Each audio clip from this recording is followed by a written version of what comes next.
Department of Education is really quite disturbing. But just to give a better picture of how things are at the DepEd, Yusek Lo, you were Yusek for HR, right?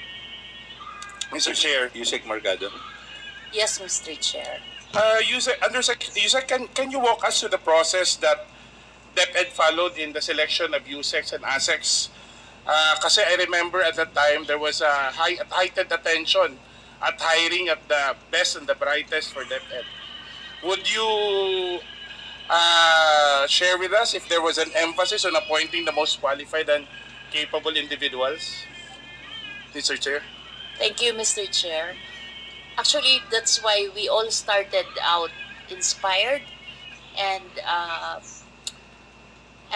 for once we said that meritocracy is alive in the bureaucracy, because we went through a process of applications, being vetted, being in fact background check, and then the final search was a committee that asks specific questions. So if you're applying for a certain position, they will ask you questions around that. So it was, I think there were almost 1,000 or hundreds.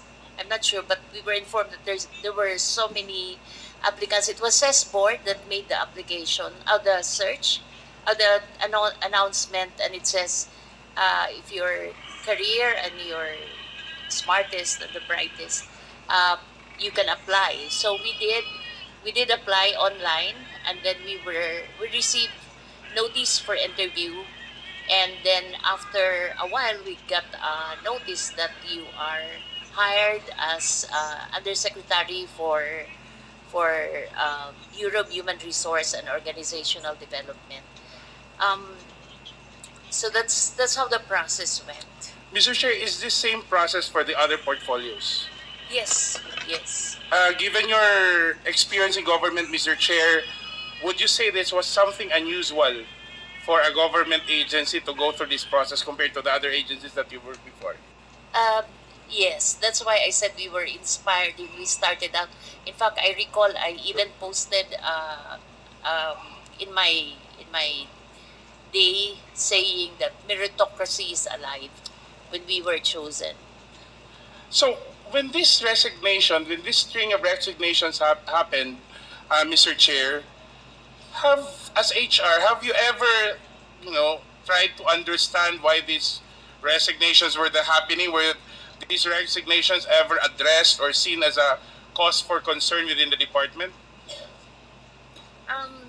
It was beyond us, I have to admit, as the HROD and the parang nanay-nanayan of the Execom, every time someone is sent out, part of me dies off kasi they're also very close to me and they're young. These people are young. I know it will affect their careers. So even if this group tried to band together, they've been inviting me to join them. I could not, because I wasn't able to do anything for them as the HROD.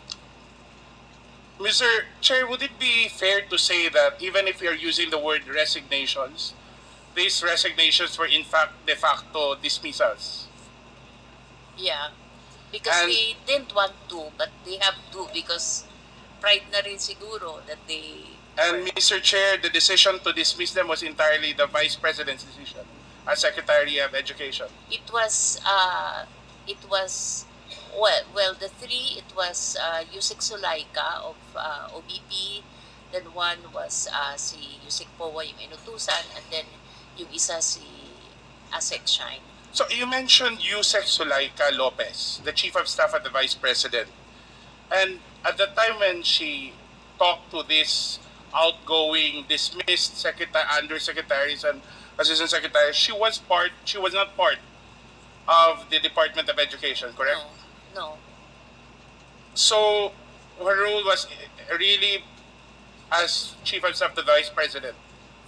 Yes. Was this something usual for officials of the Office of the Vice President to intervene or to meddle in affairs of the Department of Education when she was Secretary of Education, Mr. Chair? I guess that's That's the difficult part of the situation kasi you're OBP and at the same time you're Secretary of Education. But it was unusual on my part to hear after they came back from the OBP that they were asked to resign. In fact, the first one, yung sila Yusek Chris, we were doing a national screening committee. Ma'am, Yusek, pakilakas po. Oh, Medyo we were in the screening committee and we had to stop because like it's like all of us cried, and fortunately there was one of the members of the screening committee was from CES board, and she advised us that Chris should not be resigned because she's CESO 1. So kung pwede siyang pumunta na lang sa pool. So that's why we advised Chris to get the resignation and instead request for the pool.